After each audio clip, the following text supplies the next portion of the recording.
corruption and violence are rampant. And the sacrifices are great. People are dying for lack of safety. Brutal colonial exploitation looks like being repeated now. In the dark recesses of the Earth, some 30 meters below the surface, a group of men are hacking away at rocks. For the last 12 hours, they've been putting pick and shovel into the hard-packed dirt in search of a metal that has come to define the possibilities of the future: cobalt. And as they free that precious mineral from the tunnel walls, they mark the start of a long journey of that rock from the depths of the Earth to the batteries of your phones and electric cars. Here, in the southern region of the Democratic Republic of Congo, cobalt has taken over. This is the bloody and unrecognized story of the renewable revolution. It's one that we need to face and overcome in order to truly forge a just and equitable zero-carbon future. This is the story of cobalt. How miners in this tunnel are deeply tied to the whims of corporate behemoths like Tesla, how China has come to dominate the cobalt market, and how this rock has brought new technologies to the streets of some, and death and destruction to the homes of others. This video is sponsored by Brilliant. Our story begins long before Elon Musk ripped the reins of Tesla from its original founders, long before the first cell phone made it to market, and even before the first electric car hit the streets. Our story begins with this man, King Leopold II of Belgium. In 1878, King Leopold was jealous of his neighboring monarchs snatching up and colonizing land for themselves. He quite bluntly admitted to one of his aides, "I do not want to risk losing a fine chance to secure for ourselves a slice of this magnificent African cake." He wanted his personal bank account to thrive on resources and land halfway across the world. So he sent an explorer named Henry Stanley to the center of Africa to carve out large swaths of territory and claim it as the personal property of the King of Belgium. And by 1884, Stanley had done his job. He asserted ownership over 1/13 of the continent of Africa, which was 76 times the size of Belgium, all in the private name of King Leopold. A vast swath of territory that was under the sole ownership of one man, and he called his personal colony the Congo Free State.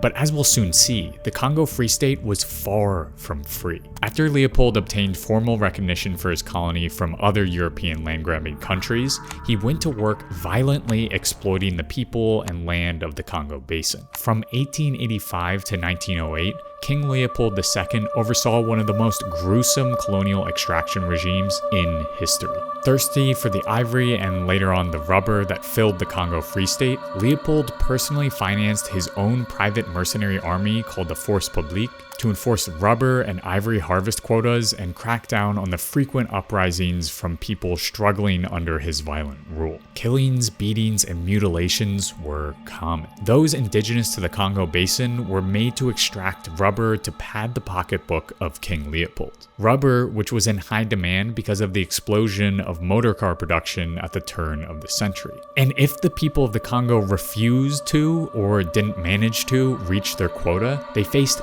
death. A survivor from Leopold's colonial atrocities puts it bluntly: "When we failed and our rubber was short, the soldiers came to our towns and killed us." The dehumanization of rubber harvesters was so extensive that the hired guns of the Force Publique cut off the hands of the Congolese people as a cruel form of proof that bullets weren't going to waste. Estimates of the death toll of Leopold's colonial extraction campaign vary widely because of a lack of record keeping, but even the low end is catastrophically high. Leopold's reign resulted in 1 million to possibly 15 million deaths, which was, at the high end, nearly 50% of the Congo's population, all in the name of extracting value from a resource-rich land and people to satiate the demand for tires in the imperial core and ultimately enrich the personal coffers of King Leopold. By 1908, however, journalists, writers, and the larger global community decided that Leopold had gone too far, and the Belgian government took over the colony.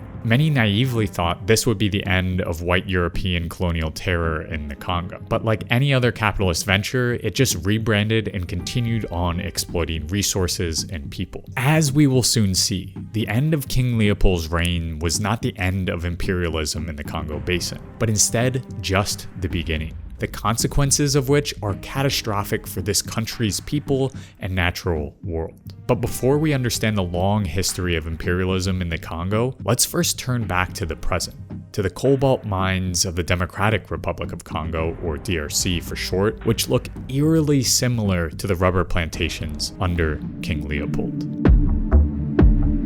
In 2005, this was a lush forest right outside the city of Lubumbashi in Katanga, the southern region of the Democratic Republic of Congo. Today, that forest looks like this.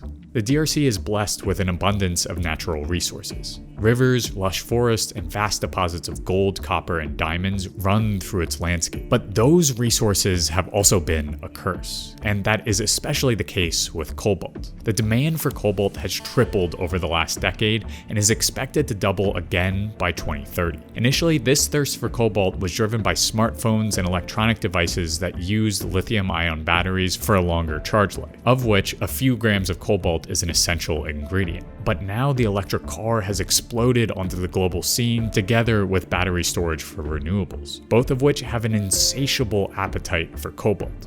Each electric car battery can require up to 15 kilograms of cobalt. Quite literally, this metal is fueling the electric car and renewable revolution. And as of 2021, 72% of the world's cobalt is mined and processed in the Democratic Republic of Congo. More specifically, in the southern region of the country, Katanga. According to The New Yorker, the southern Congo sits atop an estimated 3.4 million metric tons of cobalt, almost half the world's known supply. As a result, the Congolese people, multinationals, and state actors have descended upon the region to extract as much value from the soils of the Congo as possible. But mining cobalt is not a simple process of picking at exposed rock and sending it off to make batteries. Its supply chain is vast, but is crucial to understand if we are to get at the heart of why cobalt has become such a bloody and exploitative metal for the people of the DRC. Cobalt mining in the DRC can be roughly split up into two types of operations: industrial and artisanal. Industrial mining uses massive machinery to collect large quantities of dirt, stone, and ore that are then crushed down and sifted through to find cobalt. Siddharth Kara, author of Cobalt Red, likens this kind of mining to doing surgery with a hammer, while artisanal mining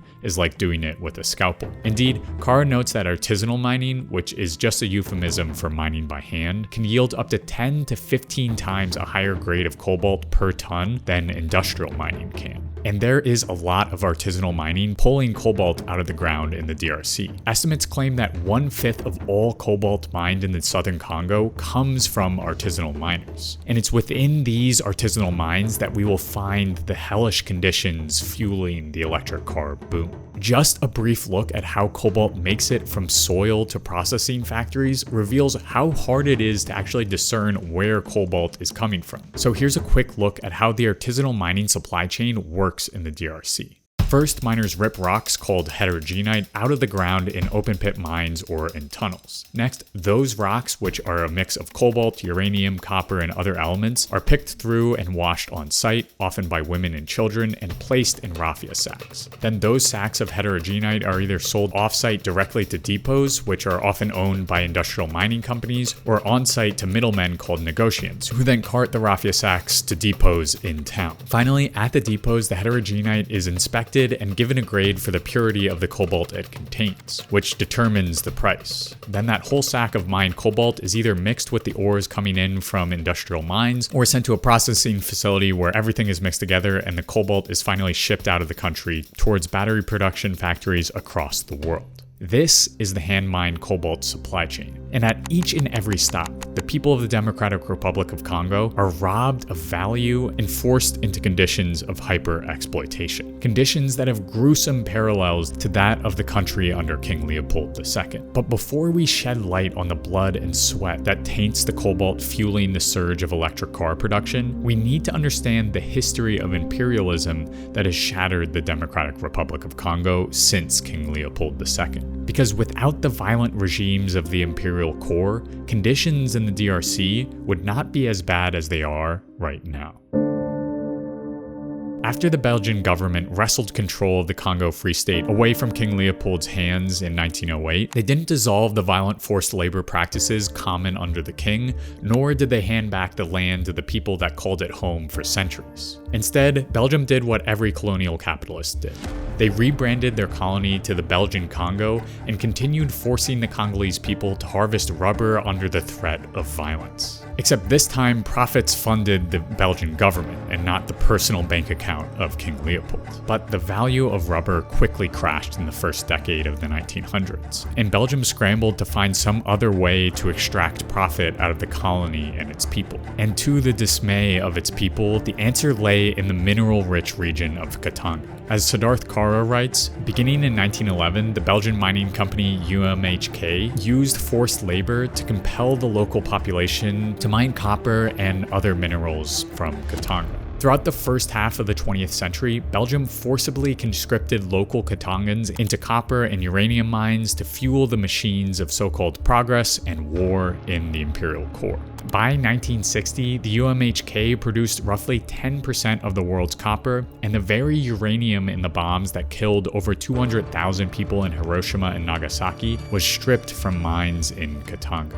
All the while, the people of the Congo Basin saw none of the profits or resources turned back towards them to enrich their lives. This is the epitome of what is called unequal exchange. The plundering of natural resources and exploitative labor through colonial extraction and unbalanced trade with the imperial periphery in order to enrich the imperial core. But in 1960, there was a glimmer of hope. Spurred on by the wave of fellow independence movements across the African continent, the people of the Congo began to fight for their freedom. Riots, boycotts, and protests embroiled the nation and pressured Belgium to the negotiating table. And there, the Congolese, led by Patrice Lumumba, took control of their country for the first time since 1884. The Democratic Republic of Congo was free, but only for a brief moment. 11 days after the country gained independence from their colonial aggressors, Belgium helped the Katangan region secede from the DRC, sparking off immediate internal conflict that robbed the newly free country of their resources and put those resources back into the hands of Belgium. And in rapid succession, the United States, wary of Lumumba's connections with the Soviet Union, soon after helped overthrow the democratically elected leader and in his place established military dictator Joseph Mobutu. With the capture, brutal torture, and killing of Lumumba by the Belgians, the US, and their Congolese collaborators, the DRC's hope of independence from imperialist meddling died. Propped up by the US, Mobutu oversaw nearly 2 decades of corruption and dispossession of the people of the Congo Basin, and would later be overthrown by Katangan native Laurent Kabila in 1997, who was then assassinated 4 years later, and his son Joseph Kabila took power. Throughout this rapid transfer of leadership, the DRC was mired in what's called Africa's Great War, which according to the New Yorker killed more people than any other conflict since World War II.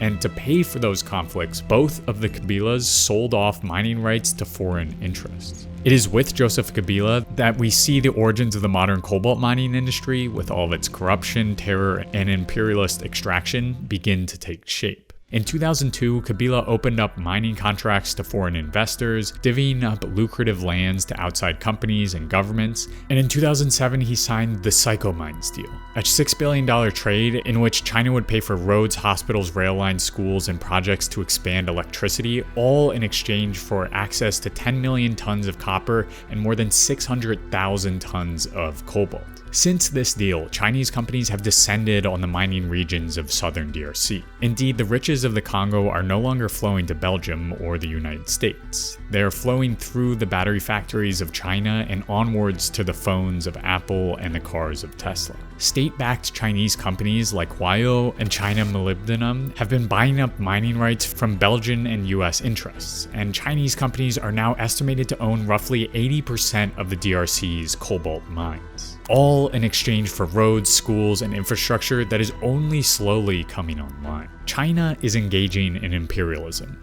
Plain and simple. They are following in the footsteps of the United States and exploiting natural resources to enrich their companies and nation thousands of miles away. Indeed, on-the-ground reporting from sources like Al Jazeera and Siddharth Kara revealed that almost all the depots buying from artisanal miners are owned by Chinese companies. To be clear, It's not as if the US or Europe are saints in this issue either. China merely recognized the importance of cobalt to their bottom line first, and it's why Biden said this in a speech earlier this year. We've risked losing our edge as a nation, and China and the rest of the world are catching up, in some cases passing us. Well, we're about to turn things around in a big way. And always this progress, whether in the form of the economy or renewable infrastructure, has come at the expense of the Congolese people. Imperialist countries and multinational corporations like Unilever and Tesla have violently siphoned billions of dollars in profit away from the Democratic Republic of Congo, leaving a bloody path of destruction in their wake. Destruction that has led to the conditions of cobalt mining in the southern DRC we are bearing witness to today.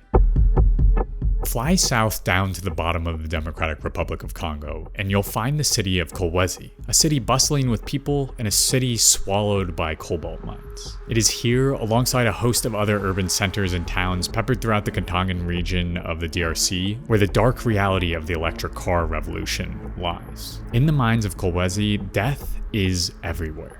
Forced to toil away in dusty pits for 12 hours each day just to make an average of $2, miners must stare down harrowing conditions. For one, the very rocks and soil are toxic, at times containing uranium and other dangerous metals that get kicked up into the air and cake onto clothing and skin. But underneath the surface, tunnels ranging as deep as 50 meters down snake through the earth, searching for deposits of cobalt. These tunnels are barely wide enough to squeeze through, often have no ventilation and no structural support. The tunnels collapse regularly. They are death traps. As one Congolese cobalt miner puts it, we work in our graves. And yet, many people of the southern Congo must forge down into those tunnels and scale the wall of the massive mining pits in order to pay for their child's school or to put food on the table. They don't have another option. We're appealing for better conditions so we can work properly. None of us have a good position in life. If we weren't here, we'd be stealing things in town to survive. But it's not just adults who dig and sort the heterogenite for sale. Thousands upon thousands of young children venture into mining sites to bring home money for their families. Siddharth Kaur reports that just one mining site alone, Tilwezembe, right outside Kolwezi, might see between 1,000 to 2,000 children on any given day. Life expectancy while mining cobalt is low, and those who must pick the heterogenite from the dust and soil know it. Fights and alcoholism are rampant as nerves run high in the mines. But for the women who must venture into the cobalt mines to wash the heterogenite for pay, they must face down even more terrors. Sexual assault is not uncommon in and around the mines of Katanga. And if women survive the horrors of sexual assault or work in groups to establish some needed protection, they still must contend with the toxic water and air all around them. In his reporting throughout the region, Siddharth Kaur regularly found women and girls with babies strapped to their backs at cobalt mining sites, with no other option for wages except to process the mined heterogenite in toxic waters. One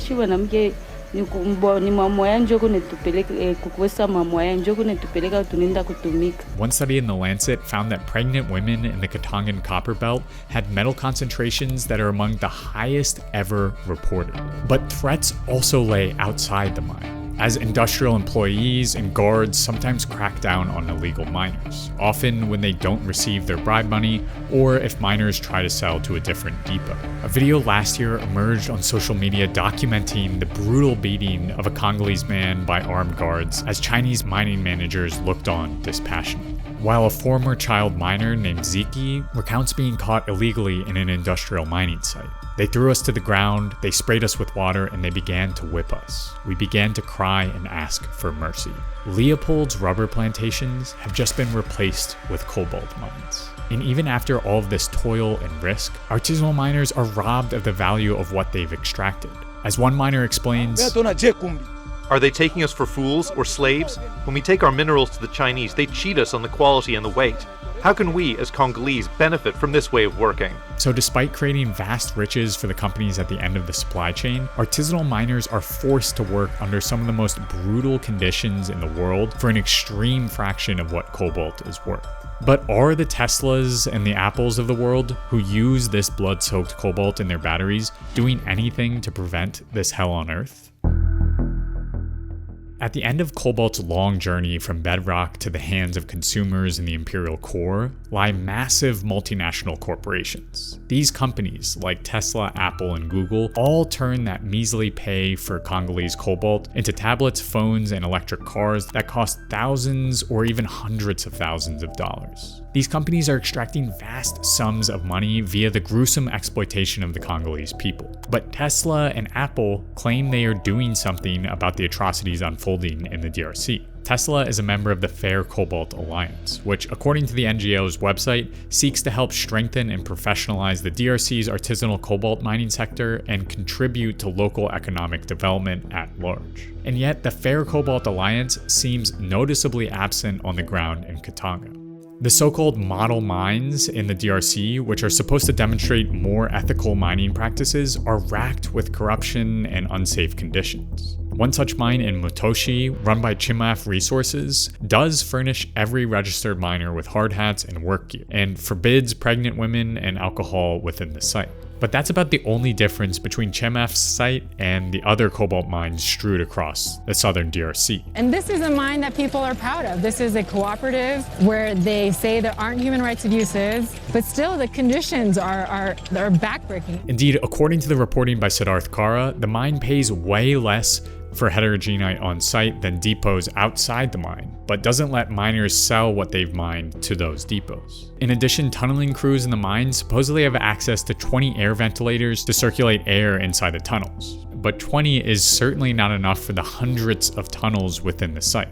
In short, the multinational companies consuming vast amounts of cobalt that is fueling these slave-like conditions in the DRC are talking the talk and not walking the walk. As Kara notes in an interview, proclamations of clean cobalt are nothing more than marketing and puffery, based on what I've seen in the Congo, meant to just allay people's concerns and continue business as usual. Even if companies like Apple and Tesla say they're ethically sourcing, there's no possible way they can know if they are. As we've seen, hand-mined cobalt mixes in with industrial cobalt at every stop in the supply chain. It's virtually impossible to trace cobalt's origins. These claims of clean cobalt sourcing are, in a sense, greenwashing, or in this case, fair trade washing. No company is able to wash the blood off of their cobalt if they're sourcing from the Democratic Republic of Congo. And if they claim that they are using ethical cobalt, they're only making the situation worse by hiding the gruesome reality of mining cobalt in the pits of the southern DRC. To be clear, these multinationals are just one part of the problem.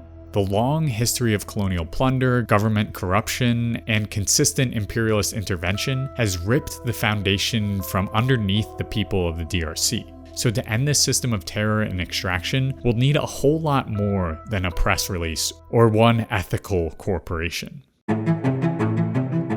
At the heart of cobalt mining's exponential rise in the last decade has been the demand for electric vehicles. These, according to global leaders like Joe Biden, are the answer to transportation emissions. Instead of expanding public transit, bike lanes, and walking areas, which won't bring in much profit for companies, the world has gone all in on electric cars. Cars that house batteries hungry for cobalt. We are now replacing the violent extraction of oil for the violent extraction of cobalt. So when we talk about a zero-carbon world or a renewable revolution, it's not enough to just switch fossil fuels to clean electricity and batteries. That transition still has a bloody toll, one that merely shifts the exploitation of land and people from one country in the periphery to another. Unfortunately, there are no simple solutions to ending this. Fixed, high wages that are actually commensurate with the value of cobalt mined for the people mining it is just a small start.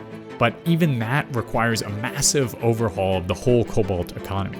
From the eradication of independent depots to a crackdown of corruption to larger oversight by third-party enforcement. It also requires the Teslas of the world to own up to their complicity in the blood for cobalt trade. Zooming out even more, imperialism's insatiable appetite for profit and growth is clearly at play in the minds of the DRC, which means a zero-carbon world must necessarily be anti-imperialist. The clean energy and electric transportation transition must not come at the price of death and destruction in the imperial periphery. A politics of degrowth and eco-socialism might help refocus the economies of the core towards ones of use and care rather than profit, decreasing the need for so much production and eradicating the need to exploit the riches of DRC for the benefit of those halfway across the world. But most of all, the climate justice movement and the imperial core needs to foreground reparations for past and present colonial harms, as well as show solidarity for the struggle to end this gruesome extraction regime inside the DRC. The road to a renewable and emissions-free future doesn't have to look like this. It can, and indeed must be, liberatory. Not just for those in the imperial core, but for everyone from the mines of Kolwezi to the factories of Tesla. But there is hope. Mathematicians, scientists, coders, and logical thinkers are already coming up with cobalt-free battery storage solutions that are currently implemented across supply chains. And these kinds of analytical thinkers are crucial to charting a zero-carbon path into the future, which is why I've always loved Brilliant.org. Brilliant is a website and app that uses a visual, hands-on approach to help build those next generation of problem solvers. Because with Brilliant, you learn by doing. You can play around with interactive puzzles and games that make difficult to understand concepts like quantum mechanics actually fun to learn. Their courses are laid out like a story and broken down into awesome visual pieces and interactive puzzles, so you can tackle them a little bit at a time, like Brilliant's wonderful courses on computer science. Understanding the foundations of computers is essential to forging a renewable future, and Brilliant has made grasping the concepts of coding and computer hardware intuitive and fun. This little interactive capacitor puzzle, for example, helps you understand how memory cells work, not only by telling you, but by letting you build one yourself. This kind of interactivity is peppered all throughout Brilliant's courses, and there's something for everybody. Whether you want to brush up on the basics of algebra, learn programming, or learn about cutting-edge topics like neural networks. So to get started for free for a full 30 days, visit brilliant.org/OCC or click the link in the description, and the first 200 of you will get 20% off Brilliant's annual premium subscription. And if you want to watch more OCC, I recommend clicking the video on screen right now about China and climate change. Otherwise, I will see you next month.